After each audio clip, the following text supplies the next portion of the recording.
नमस्कार। नई परख के राष्ट्रीय मुद्दा कार्यक्रम के साप्ताहिक संस्करण में आप लोगों का स्वागत है।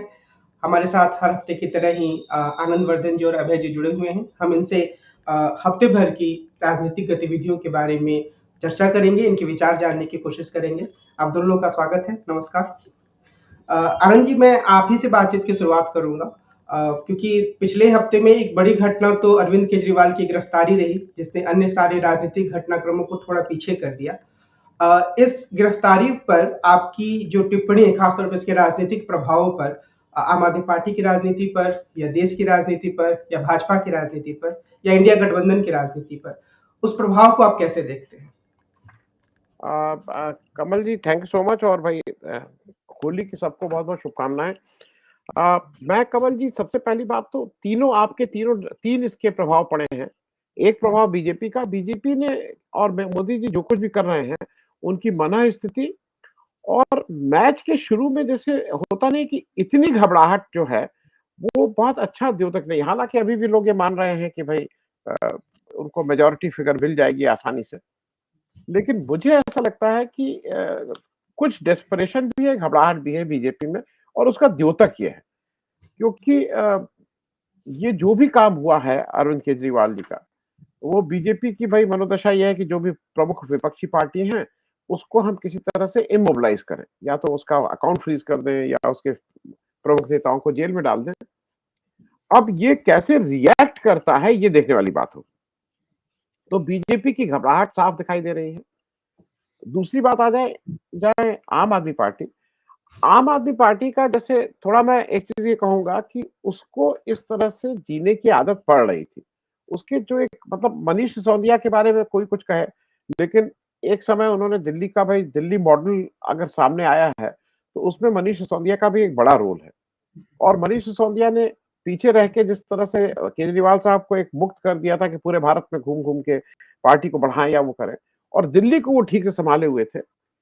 1 वर्ष हो गया है, 1 वर्ष से ज्यादा हो गया। एक आदमी 14 महीने से आप उसको जेल में रखे हुए हैं, और आप जेल ही में नहीं रखे हुए हैं। ये अभय जी भी इस बात की वो तस्दीक करेंगे। और नॉर्मली जब आदमी जेल में चला जाता है तो जेल के अंदर लोग मिलते जुलते हैं, ये बहुत कॉमन चीज थी और लोगों का। लेकिन ये जो आम आदमी पार्टी के जितने लोग हैं, सत्येंद्र जैन हो, मनीष सिसोदिया हो, ये आपस में मिल भी नहीं सकते। आपस में छोड़ दीजिए, हफ्ते में मतलब इनको इनको मानसिक रूप से काफी तोड़ने की भरपूर कोशिश की जा रही है। इन लोग आपस में मिल नहीं सकते हैं। बाहर से भी अपने परिवार से इन्होंने बाकी रोक लगा रखी है। जैसे बीच में मैंने एक बार सोचा था कि भाई जाके कम से कम एक आध लोगों से मिल लिया जाए, एक नए इंसानियत के नाते। मुझे कोई उससे वो नहीं था, लेकिन मुझे लगा था कि भाई एक आप ये कहीं लगे कि आप इस तरह की बातों में उनके साथ खड़े। तो मैंने जब बात की तो पता लगा कि नहीं नहीं, आपको नहीं, परमिशन नहीं मिलेगी, वो घर वालों को केवल मिल रही है।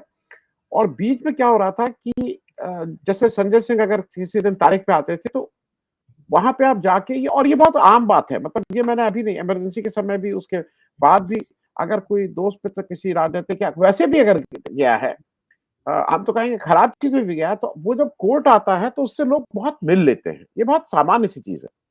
लेकिन इनके केस में आप आम आदमी पार्टी के किसी नेता से जिस दिन उनकी तारीख लगी हो तो आप मिल नहीं सकते, उस पर भी प्रतिबंध लगा हुआ। आप कोर्ट में भी अगर वो लोग आ रहे हैं तो मानसिक रूप से पूरी तरह से ये तैयारी है कि जैसे कि इनको बिल्कुल इतना तोड़ दिया जाए कि वो कहीं ना कहीं इसको गिव अप कर दे।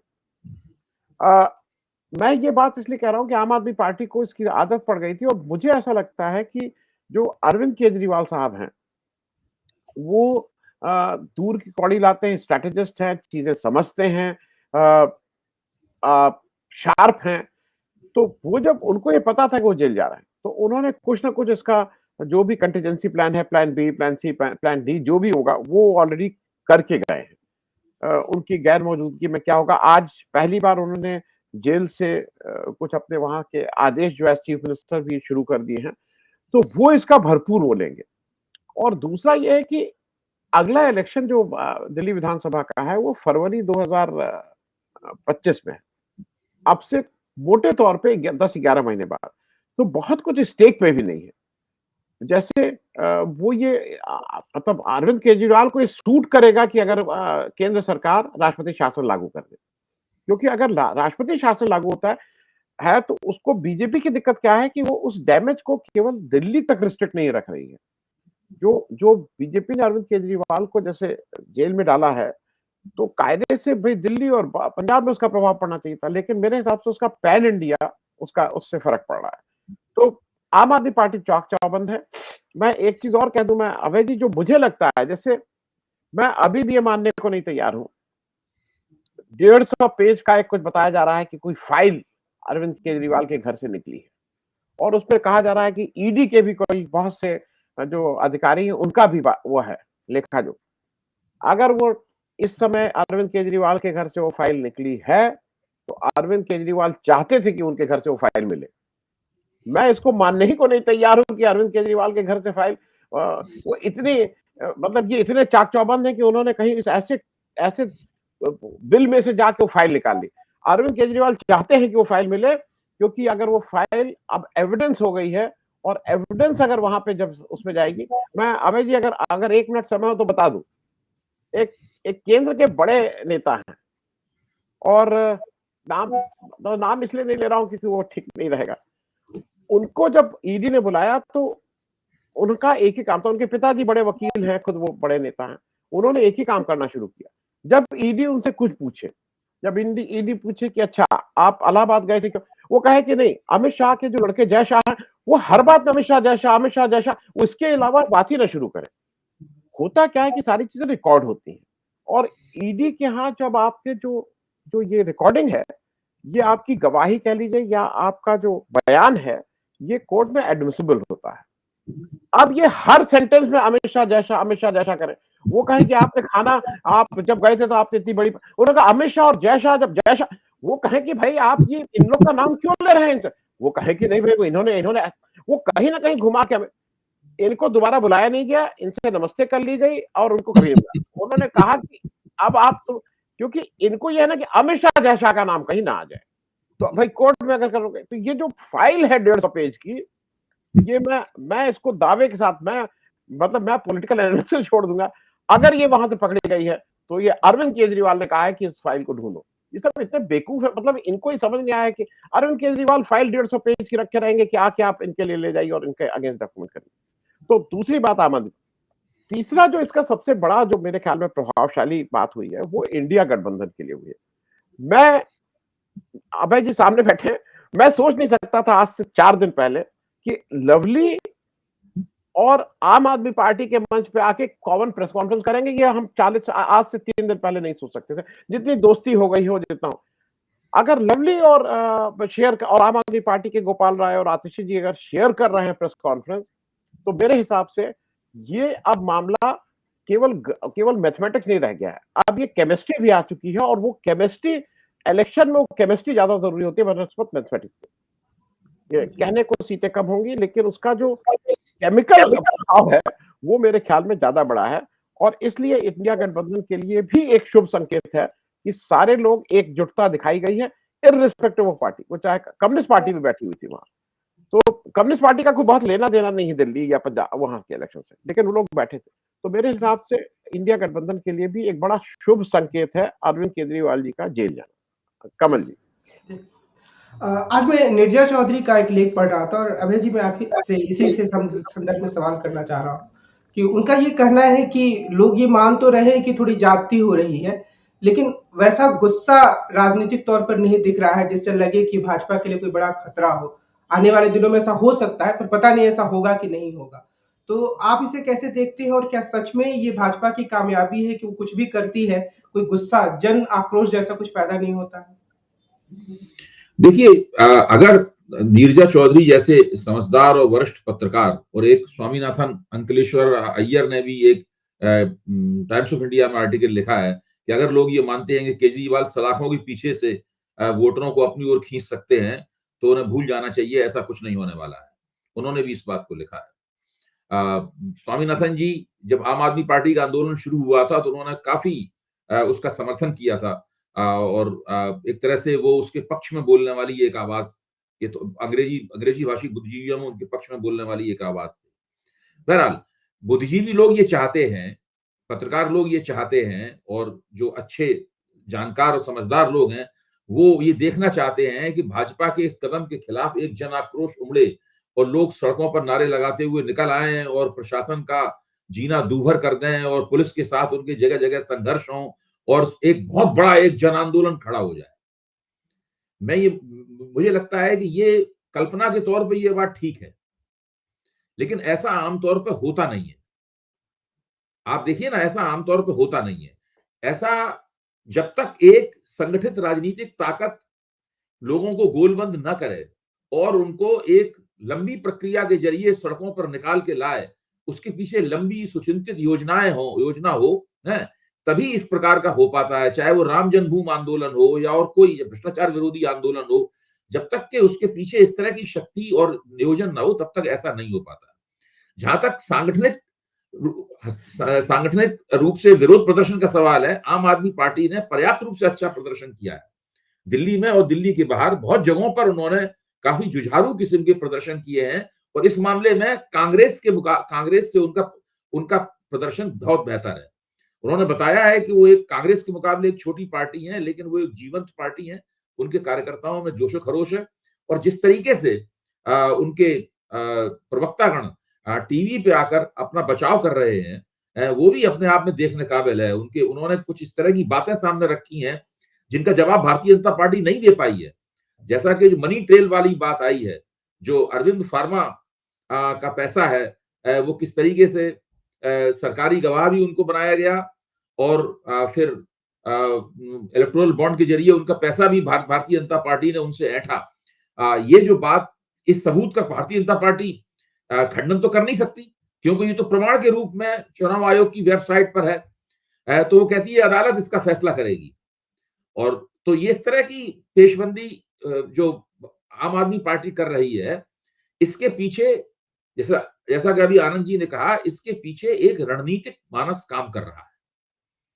देखिए, भारतीय जनता पार्टी की रणनीति यह है कि वो ईडी के जरिए और पीएमएलए कानून की जो दफा 45 है, उसके जरिए जो असुविधाजनक नेता हैं, असुविधाजनक राजनीतिक शक्तियां हैं, उनको रास्ते से हटाएं, उनको जेल में डाल दें और मुकदमे को शुरू ना होने दें किसी भी तरीके से, चाहे वो एक सप्लीमेंट्री चार्जशीट देने के जरिए हो या और हथकंडों के जरिए हो, मुकदमा शुरू ना होने दें और उनको लंबे अरसे तक जेल में डाले रहें।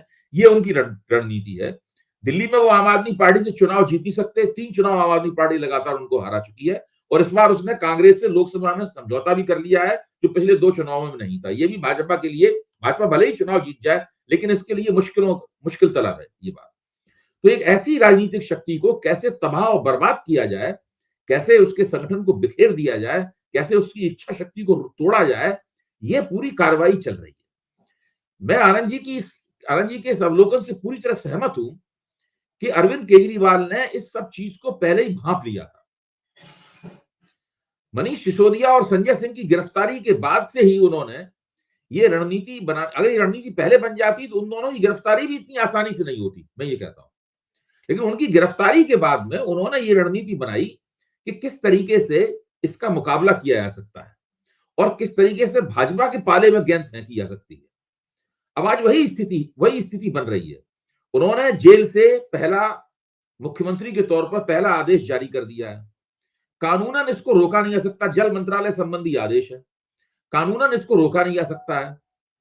उनकी पत्नी ने बाहर निकलकर एक प्रेस कॉन्फ्रेंस की और लोगों के जो जज्बात हैं उनको स्पर्श करते हुए अरविंद केजरीवाल का संदेश दिया कि मैं जल्दी ही वापस आऊंगा। इसके पीछे उनका यकीन भी बताता है अरविंद केजरीवाल का कि भाजपा बहुत लंबे अरसे तक उनको जेल में डाले रहने में कामयाब नहीं होगी। अब आप देखिए, अब वो मुख्यमंत्री के तौर पर जेल से सक्रिय है।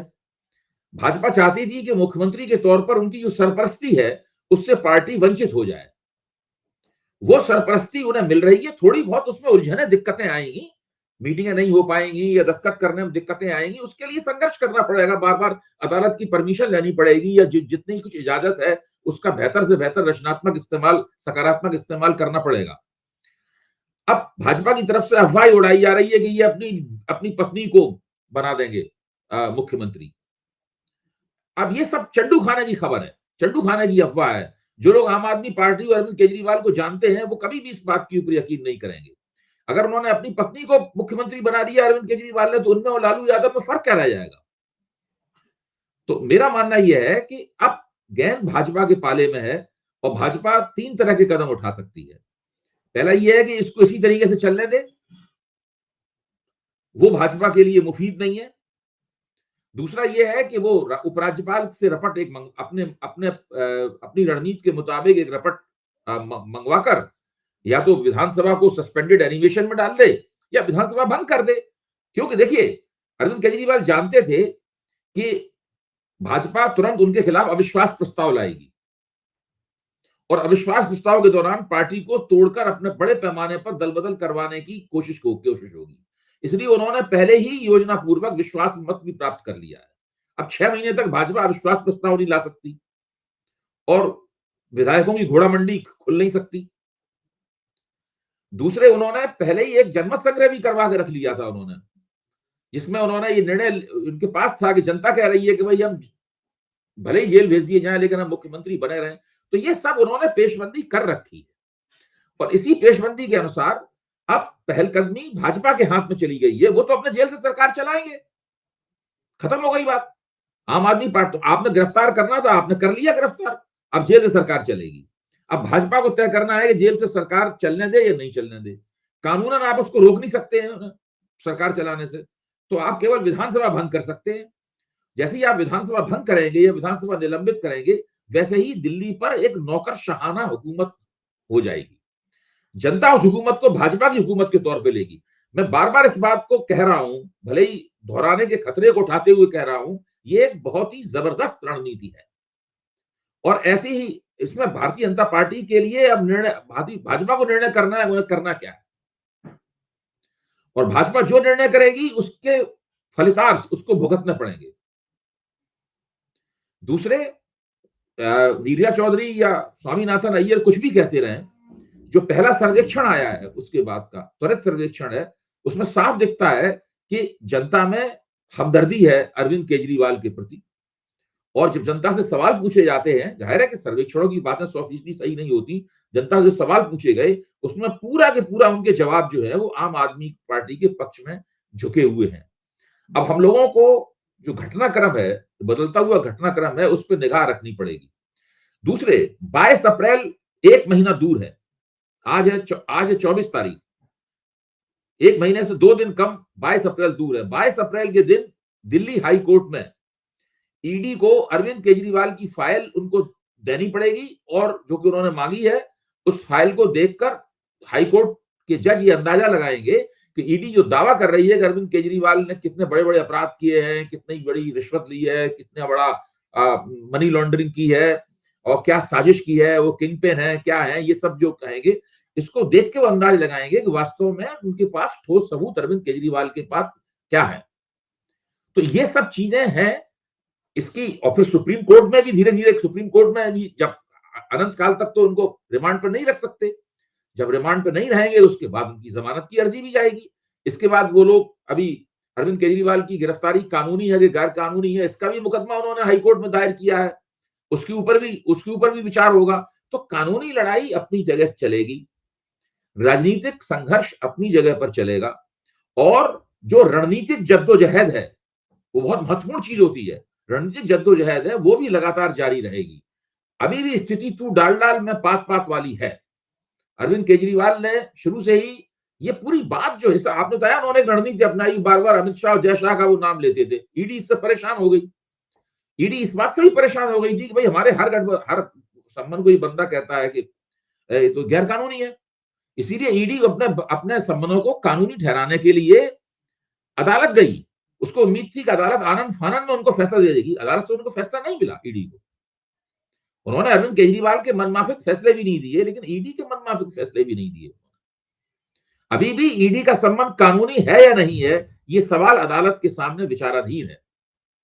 जो पीएमएलए अदालत है राउज एवेन्यू कोर्ट की, वो अलग है और हाई कोर्ट में जो मसला है वो अलग है। ये दो अलग अलग मसले हैं, दोनों अलग अलग मसले अभी भी अदालत में विचाराधीन है। इसीलिए मैं कह रहा हूं कि लड़ाई सभी कोनों में अभी भी जारी है।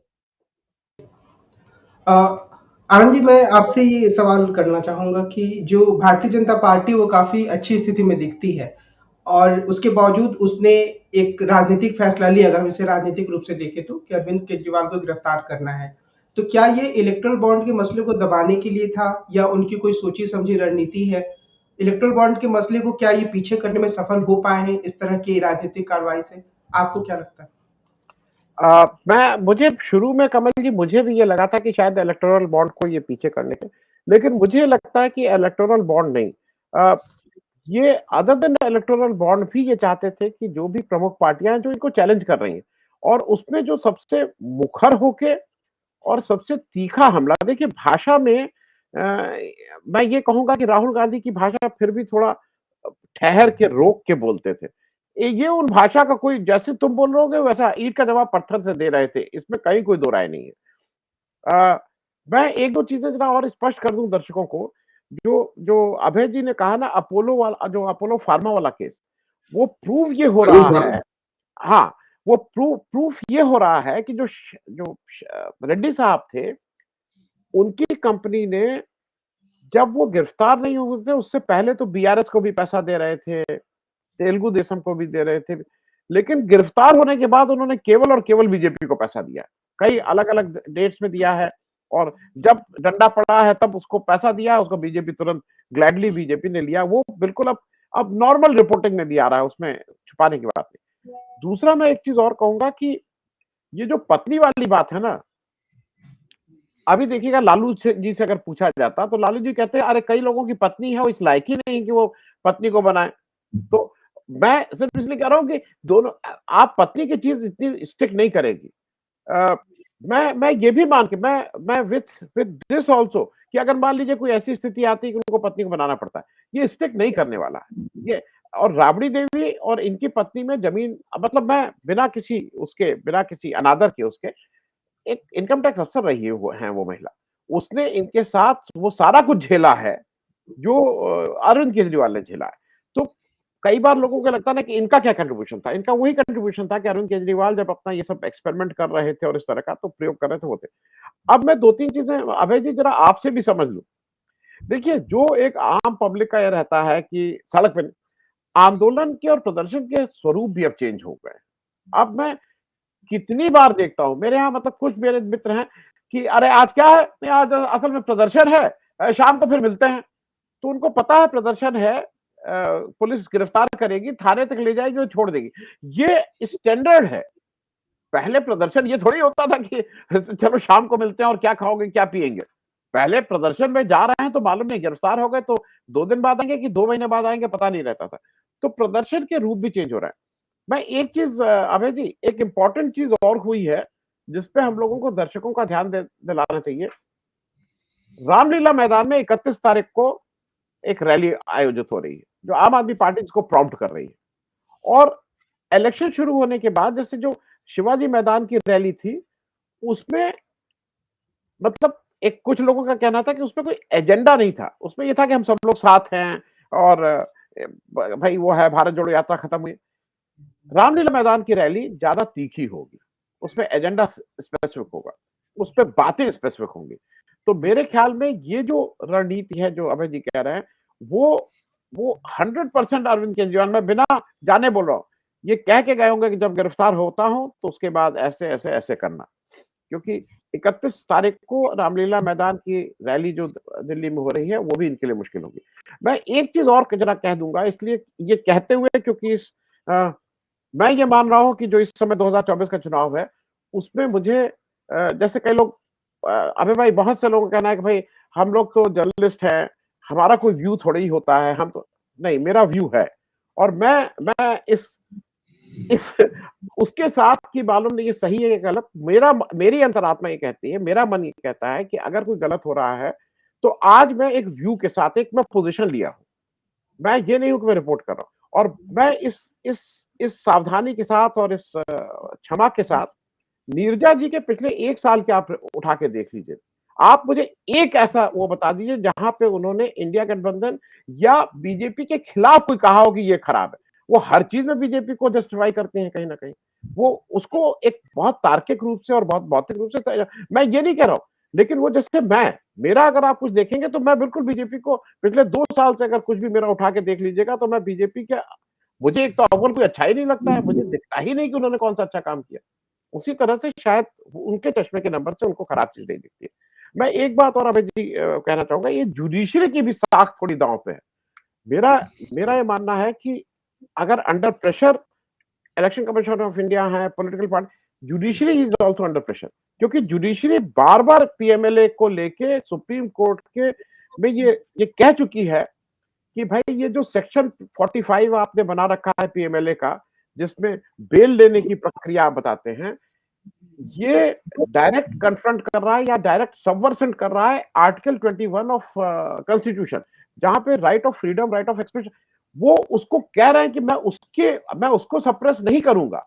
और अगर इस तरह की बातें उन्होंने पिछले जजमेंट में 4 दिन पहले कही थी, तो मुझे ऐसा लगता है कि 4-6-10 दिन के अंदर जुडिशरी को भी एक एक फैसला तो लेना ही पड़ेगा कि आप एमएलए कर लीजिए, आप कोई कोर्ट कर लीजिए, क्या क्या कोई कानून इस देश के कॉन्स्टिट्यूशन, इस देश के संविधान जो किसी आम आदमी को जो भी कुछ देता है उससे बड़ा है?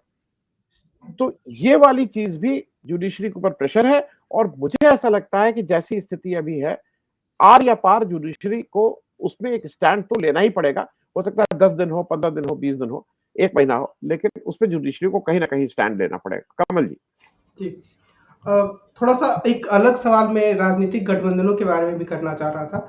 अभय जी, आपसे ये सवाल मैं राजस्थान के संदर्भ में पूछना चाहूंगा कि कल वहां एक घटना हुई जो राजनीतिक रूप से थोड़ी महत्वपूर्ण है, कि जो हनुमान बेनीवाल की पार्टी है उसने कांग्रेस के साथ गठबंधन कर लिया।